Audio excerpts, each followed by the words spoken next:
போவார். அதிகாலையில் ஏதோ வள்ளி திருமண நாடகம் பார்த்துட்டு வர மாதிரி தான் நாங்கள் வரும். எம்ஜிஆராவது மிகச்சிறந்த மனிதர் அப்படின்னு கொண்டாடப்பட்டு இருக்கிறவர். ஆனா ஆந்திராவில் என்டிஆர் கடவுளுடைய அவதாரமாவே பார்த்தாங்க. என்டிஆர் கடவுளுடைய அவதாரமாகவே பார்த்து கொண்டாடப்பட்டு அப்படி ஒரு பெருங்கூட்டம் திரளுச்சுங்க. இது மாதிரி இந்தியாவில் எத்தனையோ பேருக்கு கூட்டங்கள் கூடிட்டு இருக்கும்.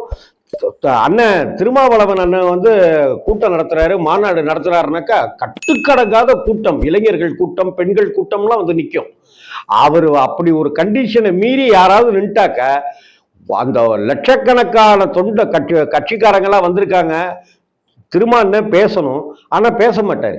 நீ இறங்குனாதான் நான் பேசுவேன், நீ இறங்கு முதல்ல அங்கே இருந்து அப்படின்னு மைக்லயே சவுண்டை கொடுப்பாரு. அப்படியே பொட்டி பாப்பா கட்டுப்படுவாங்க. தாவேக்காவனுடைய விஷயத்துல, விஜய் அவர்களுடைய விஷயத்துல வெறும்